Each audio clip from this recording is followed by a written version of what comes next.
नमस्कार दोस्तों, मेरे भाई बहनों। आज हम शुरू करने वाले हैं। देखो, एक दोस्त ने मुझे कहा था कि हम जो चैप्टर है पहला, उसमें हमको जो विद्युत द्विध्रुव की एक्स पर विद्युत क्षेत्र की तीव्रता है ना, वो हमको समझानी है। ठीक है, वो एक बड़ी डेरिवेशन है, बहुत अच्छी डेरिवेशन है एग्जाम की दृष्टि से। जो अब एग्जाम है आपके, उस दृष्टि से तो आज हम उसके बारे में कंप्लीटली यहाँ पर बात करेंगे। तो देखो, मैं आपको वो डेरिवेशन समझाता हूँ कि क्या करना है उसमें। विद्युत द्विध्रुव के अक्ष पर विद्युत क्षेत्र की तीव्रता, विद्युत द्विध्रुव की एक्स पर हमको विद्युत क्षेत्र की तीव्रता ज्ञात करनी है। आप अगर नए हो तो चैनल को सब्सक्राइब कीजिएगा और प्लीज ध्यान लगाइएगा बोर्ड पर। अच्छी तरीके से समझाऊंगा, एकदम अच्छे से। समझ ना आए तो फिर बताना, मैं भी देख, ठीक ना। और मुझे पक्का विश्वास है कि आपको समझ में आएगा। तो आप समझ रहे हैं कि विद्युत द्विध्रुव की एक्स पर विद्युत क्षेत्र की तीव्रता क्या होती है। तो सबसे पहले तो मैं बोलता हूं, माना किसी विद्युत द्विध्रुव में माइनस क्यू और प्लस क्यू आवेश, ये मान के चले। देखो, माना किसी विद्युत द्विध्रुव में माइनस क्यू और प्लस क्यू आवेश क्रमशः बिंदु ए व बी पर स्थित है।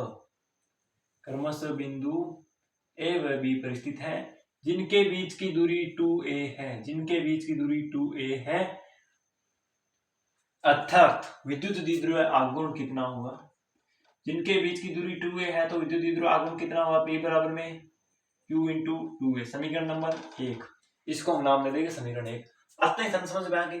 अब अभी क्या करना है, इस विद्युत द्विध्रुव की एक्स पर, इस विद्युत द्विध्रुव की एक्स पर, क्योंकि हमको एक्स पर पूछा गया है, इस विद्युत द्विध्रुव की एक्स पर केंद्र O से r दूरी पर स्थित बिंदु P, r दूरी पर स्थित बिंदु P, r दूरी पर स्थित बिंदु P पर विद्युत क्षेत्र की तीव्रता ज्ञात करनी है। ठीक है ना। इसके r दूरी पर स्थित बिंदु P पर विद्युत क्षेत्र की तीव्रता ज्ञात करनी है। अगर ये केंद्र है तो ये A और ये A हो जाएगी। अब पहले तो आप इन दूरियों को सेट कर लो, कौन सी दूरी कहां पर होगी। A से बिंदु P की दूरी कितनी है, वो मुझे बता दो। A से बिंदु P की दूरी r प्लस a होगी, और बिंदु P से बिंदु P की दूरी कितनी होगी, r माइनस a होगी। क्या यही होगी, r माइनस a और प्लस a। अब यहां तक हम सब पहुंच चुके हैं और आगे पहुंच चुके हो। अब आगे हमको क्या करना है, विद्युत क्षेत्र की तीव्रता की दिशा निकालनी है, विद्युत क्षेत्र की तीव्रता निकालनी है। तो देखो, दोनों आवेशों पर निकालनी होगी। ठीक है, दोनों आवेशों पर। माइनस क्यू आवेश के कारण बिंदु P पर, माइनस क्यू आवेश के कारण बिंदु P पर विद्युत क्षेत्र की तीव्रता मान लेते हैं हम EPA मान लेते हैं। ठीक है ना। माइनस क्यू आवेश के कारण बिंदु P पर विद्युत क्षेत्र की तीव्रता, माइनस क्यू आवेश के कारण बिंदु P पर विद्युत क्षेत्र की तीव्रता EPA, इसको हम EPA नाम देते हैं। तो विद्युत क्षेत्र की तीव्रता का सूत्र क्या होता है किसी बिंदु पर, KQ बटा R स्क्वायर। KQ बटा R स्क्वायर, KQ है दूरी, क्या है यहाँ पे AP स्क्वायर। AP स्क्वायर कितना है, R प्लस A का स्क्वायर। क्या होगा, R प्लस A का स्क्वायर। क्या यही होगा, ठीक ना। अब अगर हमको दिशा भी पूछी है, दिशा क्या होगी, ठीक है ना। बिंदु P पर माइनस क्यू आवेश के कारण बिंदु P पर विद्युत क्षेत्र की तीव्रता की दिशा कहां होगी। अब आपको पता होगा, ऋणावेश के कारण आवेश की ओर, अब मैं बोलता हूं, पूरा लाइन बोलता हूं, सुनो ध्यान से। धनावेश के कारण किसी बिंदु पर विद्युत क्षेत्र की तीव्रता आवेश से दूर, जबकि ऋणावेश के कारण आवेश की ओर होती है। किसी बिंदु पर विद्युत क्षेत्र की तीव्रता पढ़ी है आपने अगर, तो उसमें ये लाइन स्पष्ट लिखी हुई होगी, ठीक है ना, कि धनावेश के कारण बिंदु पर विद्युत क्षेत्र की तीव्रता आवेश से दूर होती है, लेकिन ऋणावेश के कारण आवेश की ओर होती है। तो यहाँ पर ऋणावेश और ऋणावेश के कारण आवेश की ओर, अर्थात विद्युत क्षेत्र की तीव्रता की दिशा इधर होगी, EPA वेक्टर। अगर आपके एग्जाम में ये डेरिवेशन आई तो ये वेक्टर, दिशा बताना, सताना, सब कुछ करना पड़ेगा आपको, कुछ नहीं छोड़ना है, ठीक है ना। अब एक चीज मैंने छोड़ी है बीच में, आप मुझे बताएंगे कौन सी चीज छोड़ी है, बाद में इसको लास्ट में करूंगा। एक बार दिशा निकाल के बाद ये कैसे होगी, P से A की ओर, P से A की ओर, ठीक है ना। अब प्लस क्यू आवेश के कारण बिंदु P पर विद्युत क्षेत्र की तीव्रता निकाल लो। प्लस क्यू आवेश के कारण बिंदु P पर विद्युत क्षेत्र का EPB, KQ बट्टा में, अब यहाँ पे r माइनस ए का स्क्वायर, क्या होगा, r माइनस ए का स्क्वायर, ठीक है। अब दिशा बता दो, धनावेश के कारण आवेश से दूर, धनावेश के कारण आवेश से दूर, धनावेश के कारण आवेश से दूर, EPB vector. A p b vector b से पी की ओर, बी से पी की ओर, क्या यही होगी क्या हमारे, यही होगी ना। अब देखो मैंने क्या चीज छोड़ी, मैंने विद्युत द्विध्रुव आघूर्ण की दिशा किस में और होगी मुझे बताओ, विद्युत द्विध्रुव है उसकी दिशा किस ओर होगी बताओ। पढ़ना है स्पष्ट, ऋणावेश से धनावेश की ओर होती है, ऋणावेश से धनावेश के अर्थात पी वेक्टर इस होगा, पी वेक्टर ये होगा, ऋणावेश से धनावेश की ओर। अब इतनी चीज आपने अगर पढ़ ली तो हम आगे पढ़ते हैं छोटी सी चीज और, वो क्या है, बिंदु P पर परिणामी विद्युत क्षेत्र की तीव्रता, वो हमको पढ़ना है। बिंदु P पर परिणामी विद्युत क्षेत्र की तीव्रता क्या है, बिंदु P पर परिणामी विद्युत क्षेत्र की तीव्रता हमको पढ़नी है। परिणामी विद्युत क्षेत्र तो हम मान लेते हैं ई एक्सियल, ई एक्सियल क्या है। अब आप मुझे बताओ, परिणामी के लिए हमको इन दोनों को जोड़ना पड़ेगा, घटाना पड़ेगा, बड़े में से छोटे को घटाना पड़ेगा, बड़े में से छोटे को, बड़ा ईपीबी बड़ा है, ठीक ना, ईपीबी बड़े में से छोटे को घटाएं, जब बड़े में से छोटे को घटाएं ईपीबी माइनस ईपीए घटाएंगे तो दिशा भी की तरह होगी। आपने सदिश का एक नियम है वो पढ़ा होगा, सदिश का नियम क्या था, बड़े में से छोटे को घटाते हैं, दिशा बड़े की ओर लेते हैं, दिशा बड़े की, अर्थात जो विद्युत क्षेत्र की परिणामी विद्युत क्षेत्र की दिशा है वो दिशा होगी यहाँ पर, ई एक्सियल वेक्टर की दिशा होगी ये, यानी कि P से उस ओर, B से P की ओर मान के चलो, B से P की ओर, परिणामी वेक्टर की दिशा B से P की ओर, B से P की ओर। अब यहां तक हमने कर लिया, आगे हमको मैथमेटिक्स के तरीके से करना है, वो हम करते हैं। एक बार आप इसमें छोड़ ले लो, समझ लो, लिख लो पॉज करके कुछ भी, फिर 3 सेकंड के लिए हम रुकेंगे।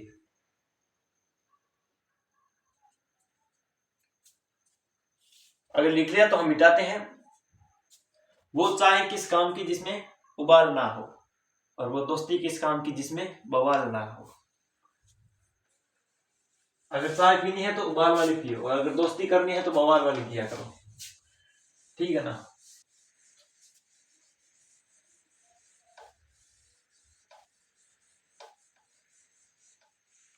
अब देखो हम, अरे चलो कुछ नहीं, हम यहां तक पहुंचे थे ईपीबी में से ई एक, अब हमको क्या करना है, मैथमेटिक्स लगानी है, ई एक्सेल निकालना है, क्या होगा ईपीबी क्या था, के क्यू बट्टा में आर माइनस ए का स्क्वायर था, माइनस में हमको करना है के क्यू बट्टा में आर प्लस ए का स्क्वायर, क्या यही करना है। इसको समीकरण नाम दे दो आप, दो नहीं, हाँ ठीक है, दो दे दो, कुछ भी दे दो आप मर्जी। अब हमको क्या करना है आगे, आपको पता है, के क्यू कॉमन ले लो, के क्यू कॉमन लेने के बाद जब ये बचेगी एक बट्टा में आर माइनस ए का स्क्वायर, माइनस में आर प्लस ए का स्क्वायर, क्या यही बचेगा। जब ये बचेगा तो आपको पता है क्या आएगा, ई एक्सियल क्या आएगा, के क्यू आपके सामने है रखा हुआ है, इसको छोड़ो। आपको क्या करना है यहाँ पर, आपको यहाँ पे देखो एलसीएम लेना है, एलसीएम ले लो, एलसीएम ले लो, क्या आएगा, आर माइनस ए का स्क्वायर और आर प्लस ए का स्क्वायर, ऊपर में आर प्लस ए का स्क्वायर आर माइनस ए का स्क्वायर, इसको डायरेक्ट खोलोगे, इसको डायरेक्ट खोलोगे, क्यों, ए प्लस बी का होल स्क्वायर ए माइनस बी का होल स्क्वायर, इसको निकालोगे तो कुछ आपको बचेगा 4r ए, यही बचेगा, करके देख लो भाई, आर माइनस ए का स्क्वायर खोलो, आर प्लस ए का square, r square plus a square plus 2r a, minus के अंदर खोलो r minus a square, r square minus a square plus 2r, क्या यही होगा, आर ए स्क्वायर से आर स्क्वायर ए स्क्वायर बचा कितना 4r, कितना बचा 4r, क्या हमारी यही नहीं होगा। अब अगर ये आ गया है तो यहाँ पर हमने डायरेक्ट 4r लिख दिया है, कुछ नहीं करना, हमने डायरेक्ट लिख दिया है। अब आगे कैसे निकालोगे आप, के क्यू पड़ा है, अब इसको सोल्व करना सीखो, इसको सोल्व कैसे करेंगे, आर माइनस ए का स्क्वायर और आर प्लस ए का स्क्वायर, क्या ये दोनों का होल स्क्वायर होगा, जब ये दोनों का होल स्क्वायर होगा तो अंदर बचेगा आर माइनस ए और r plus a minus b और ए प्लस बी क्या होता है, a square minus b square, a square minus b square, तो क्या यहाँ पर 4r तो है, क्या नीचे ये होगा क्या r square minus a square का स्क्वायर, क्या यही होगा क्या, मुझे एक बार बता दो, क्या यही होगा ना। अगर फिर ये होगा तो दिक्कत क्या है, अब यहाँ पे एक छोटी सी कंडीशन लगानी है, क्योंकि जो हमने डायग्राम नहीं था, जो हमने बिंदु लिए थे, आर बहुत बड़ा था लेकिन और ओ छोटे सा था, ए दूरी कितनी थी, छोटी सी थी, आर आर कितनी थी, बहुत बड़ी थी, बहुत बड़ी। अगर हम आर को बहुत बड़ा मान लेते हैं, अगर हम आर को बहुत बड़ा ए से मान लेते हैं, अगर हम आर को बहुत बड़ा ए से मान लेते हैं, तो आर स्क्वायर की तुलना में ए स्क्वायर को हम अगर नगण्य मान ले, तो आर स्क्वायर की तुलना में हम ए स्क्वायर को नगण्य मान के छोड़ दें तो क्या होगा? अगर नगण्य मान के छोड़ दें तो फिर हमारे आसानी से क्या बचेगा, यहाँ पे के क्यू बट्टा में के क्यू और 4r का 4r पड़ा है, यहाँ पे बचेगा r की पावर 4, नीचे r की पावर 3 कट के फाइनल उत्तर क्या आया, के क्यू 4r के क्यू 4a के क्यू है, 4a के क्यू बट्टा में r क्यूब, t बराबर में q into 2a, q into 2a, q है 2a नहीं है लेकिन 4a है, अर्थात 2 बार लो, कितना आया 2 kp बट्टा में r क्यूब, क्या यही आएगा क्या ई एक्सएल का मान, ई एक्सएल का मान कितना आया, यानी कि परिणामी विद्युत क्षेत्र की तीव्रता 2 kp बट्टा r क्यूब, और अच्छा सदिश रूप में अगर लिखना चाहें तो 2 ई एक्सएल वेक्टर बराबर 2 kp वेक्टर, p के ऊपर वेक्टर लगेगा ना कि कंप्लीट के ऊपर, 2 kp वेक्टर बराबर में r cube, q kp vector बट्टा r क्यूब, यही होगा इसका सदिश रूप, यही होगी इसकी पूरी डेरिवेशन। हमने डेरिवेशन समझा दी है, अच्छी तरीके से समझ गई। अब हमको क्या करना है, अब देखो इसी तरह निरक्ष वाली डेरिवेशन है, कुछ नहीं करना, समझ तो गई तो एक बार मुझे बताओ, मोटी मोटी बात कुछ नहीं थी, डायग्राम अगर सही बनाया है, अगर एकदम सही दिशा सही बताई है तो कोई कुछ नहीं बिगाड़ सकता, इसमें आपके 100 नंबर हो गए आपके 100 में से 100, हम ये बात कह सकते हैं। अब आपको क्या समझाना था, मैं क्या समझाना चाहता था, वो ये था कि हम निरक्ष की पढ़ेंगे ना, निरक्ष में मैं आपको डायग्राम बना के बता दूंगा कि डायग्राम क्या होता है, एक तरीके से मतलब जो हम ढांचा वो बता दूंगा, डेरिवेशन आप खुद कर सकते हो, ठीक है, इसी तरह से करनी है, ज्यादा कुछ नहीं है, उसमें थोड़ा थीटा वाला लफड़ा है, ठीक है, वो आप कर सकते हो अगर आपने पढ़ी भी है तो हम उसको एक बार पढ़ लेते हैं। हाँ, एक बात ध्यान रखो, जो x है ना उसको अनुदैर्ध्य भी कहते हैं, विद्युत द्विध्रुव की अनुदैर्ध्य स्थिति पर x की जगह अनुदैर्ध्य नाम भी आ सकता है, अनुदैर्ध्य, और y में भी बहुत सारे हैं, निरक्ष पर भी बहुत सारे हैं, वो भी हम बताएंगे।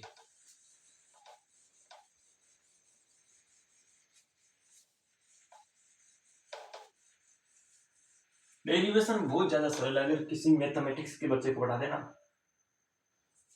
अगर मैं बताऊं विद्युत द्विध्रुव की निरक्ष पर, विद्युत द्विध्रुव की निरक्ष पर विद्युत क्षेत्र की तीव्रता पूछ ले, विद्युत द्विध्रुव की निरक्ष पर विद्युत क्षेत्र की तीव्रता अगर आपसे कोई पूछ लेता है तो इसमें हमको क्या करना है, सबसे पहले तो देखो डायग्राम बनाना सीखो, भाषा सीखो छोटी मोटी, साथ साथ में बोलते हो ना, साथ साथ में डायग्राम बनाओ, आपसे सही बन गया है गलत बन गया वो बाद की बात है। माना किसी विद्युत द्विध्रुव में, माना किसी विद्युत द्विध्रुव में -q और +q आवेश क्रमशः बिंदु a और b पर स्थित है, क्रमशः बिंदु a और b पर स्थित है -q और +q आवेश, अर्थात विद्युत द्विध्रुव आगुण P बराबर में Q इंटू 2 है, P बराबर में Q इंटू 2 है। शुरू में ये चीज लिख लिया करो, इतनी चीज, और समीकरण एक नाम इसको दे दिया, इसको समीकरण एक नाम दे दिया करो, P इंटू Q, P बराबर में Q इंटू 2 है, A और B पर -Q + Q अवशिष्ट है। विद्युत द्विध्रुव की निरक्ष पर, अब निरक्ष की जगह आपको दे सकता है विषुवतीय तल, विषुवतीय रेखा, अनुप्रस्थ स्थिति, ठीक है ना, कुछ भी दे सकता है इन तीनों चारों में से। विद्युत द्विध्रुव की निरक्ष पर इसके केंद्र O से, केंद्र O से अगर केंद्र होगा तो ये A होगा, ये A होगा और ये 2 है, आपको बोल गया मैं। माना किसी विद्युत द्विध्रुव में -q और +q आवेश क्रमशः बिंदु A व B पर स्थित है, जिनके बीच की दूरी 2a है, अर्थात विद्युत द्विध्रुव आगुण P बराबर में Q इंटू 2a, और ये चीज आपको समझा दी गई है आसानी से। अब हमको क्या करना है, आप समझ गए यहाँ तक। विद्युत द्विध्रुव की निरक्ष पर केंद्र O से r दूरी पर स्थित बिंदु P पर, केंद्र O से r दूरी पर स्थित, केंद्र O से r दूरी पर स्थित बिंदु P पर विद्युत क्षेत्र की तीव्रता याद करनी है, विद्युत क्षेत्र की तीव्रता याद करनी है। बिंदु P यहाँ पे नाम दे दो, r दूरी ये हो गई हमारे, ठीक है ना, r दूरी पर स्थित बिंदु P पर विद्युत क्षेत्र की तीव्रता। अब देखो यहाँ पे आपको छोटा सा त्रिभुज बनेगा, ये r है, ये a है, तो ये कितना आएगा, r square plus a square का अंडर रूट आएगा, और ये भी समान आएगा, ठीक है ना। अब -q आवेश के कारण जब विद्युत क्षेत्र की तीव्रता निकालोगे तो माइनस के कारण आवेश की और माइनस के कारण आवेश की और EPA यहाँ पे आएगा, EPA वेक्टर, EPB वेक्टर बाहर जाएगा, EPB वेक्टर, क्यों? क्योंकि धनावेश के कारण आवेश से दूर। अब ये सीधी रेखा जाएगी, एकदम सीधी जानी है, ना कि ऐसा गाता बाद में ऐसे, बाद में ऐसे, ऐसे कुछ नहीं चलेगा। ऐसे ऐसे ऐसे आपने नहीं चल दिया, सीधी रेखा जानी चाहिए, एकदम सीधी रेखा जानी ही चाहिए। अब ये बराबर आ गए, ये दोनों चीज बराबर है। अब आपको यहाँ पे क्या करना होगा, ये ईपीबी है, ये ईपीए है, ईपीबी के घटक करोगे तो EPB sine theta, EPB cos theta, EPA के घटक करोगे ईपीएस कोस थीटा, इधर आएगा EPA cos theta, EPB cos theta. अब दोनों कोस थीटा इधर आएगा, ईपीए साइन थीटा इधर आ जाएगा, ठीक है। साइन थीटा एक दूसरे के विपरीत होने के कारण एक दूसरे को निरस्त कर देंगे, निरस्त यानी काट देंगे, कोस थीटा आपस में जुड़ जाएंगे, यानी कि परिणामी विद्युत क्षेत्र की तीव्रता इधर निकलेगी ई इक्वेटोरियल, ई इक्वेटोरियल बिंदु सी की ओर निकलेगी। अब विद्युत क्षेत्र की जो विद्युत द्विध्रुव आघूर्ण है उसकी दिशा माइनस की ओर, प्लस की ओर, ऋणावेश से धनावेश की ओर, और जो निकलेगी परिणामी, आप जब डेरिवेशन कंप्लीट करोगे तो उसकी दिशा निकलेगी इधर, यानी कि प्लस से माइनस की ओर। अर्थात निरक्ष में क्या होगा, ई इक्वेटोरियल में इसका सदिश रूप डायरेक्ट क्या होगा, माइनस केपी वेक्टर बटा में r cube, minus k p vector बटा में आर क्यूब, यह होगा। उसका सदिश रूप क्या था, ई एक्सियल वेक्टर का 2 केपी वेक्टर बटा में आर क्यूब, प्लस का था। ये दो चीज आप याद रखो। अब हम क्या समझाने चाहते हैं, अब इन दो चीजों से भी एक क्वेश्चन आ जाता है, एक नंबर में, रिक्त स्थान में, गृह स्थान में, कुछ में भी पूछ सकते हैं। इन दो क्वेश्चनों से एक्स पर विद्युत क्षेत्र की तीव्रता निरक्ष से दोगुनी होती है, ठीक है, निरक्ष पर विद्युत क्षेत्र की तीव्रता से दोगुनी, इस सूत्र से निकालो आप। अब सूत्र डायरेक्ट देखो, ई एक्सियल का क्या सूत्र था, ई एक्सियल का सूत्र क्या था, 2 केपी बटा में आर क्यूब, 2 केपी बटा आर क्यूब। लेकिन हमको पता है ई एक्सियल तो है, 2 भी है, केपी की जगह, केपी बटा आर क्यूब की जगह हम ई इक्वेटोरियल लिख सकते हैं। मार्कर नहीं चल रहा है लेकिन आपको दिखा सकते हैं, ए इक्वेटोरियल हम लिख सकते हैं। इक्वेटोरियल बोले तो एक्स पर विद्युत द्विध्रुव की, एक्स पर विद्युत क्षेत्र की तीव्रता निरक्ष पर तीव्रता की कितनी होती है, दोगुनी होती है, दोगुनी, या निरक्ष पर विद्युत क्षेत्र की तीव्रता एक्स पर तीव्रता की आधी होती है। ये चीज आप पढ़ लेना। ये निरक्ष का डायग्राम बना दिया, डेरिवेशन आप कर लोगे। एक्स की डेरिवेशन हमने बहुत ही अच्छी तरीके से ढंग से समझाई गई है, ठीक है ना। बस आज के वीडियो में हम इतनी ही बात करेंगे। कैसी लगी आपको ये छोटी सी क्लास, अगर अच्छी लगी तो लाइक कर देना, शेयर कर देना और चैनल को सब्सक्राइब कर देना प्लीज, ठीक है ना, क्योंकि आपके एग्जाम बहुत नजदीक है। वो पहले चैप्टर के अंदर मैंने आपको बता दी है कि दो डेरिवेशन, ये अक्ष और निरक्ष की समविद्युत क्षेत्र की जो 2021 में पूछी गई थी बलागुण की, और गाउस के अनुप्रयोग तीनों बहुत इंपॉर्टेंट क्वेश्चन है, अनुप्रयोग तीनों बहुत ही ज्यादा, ठीक है ना।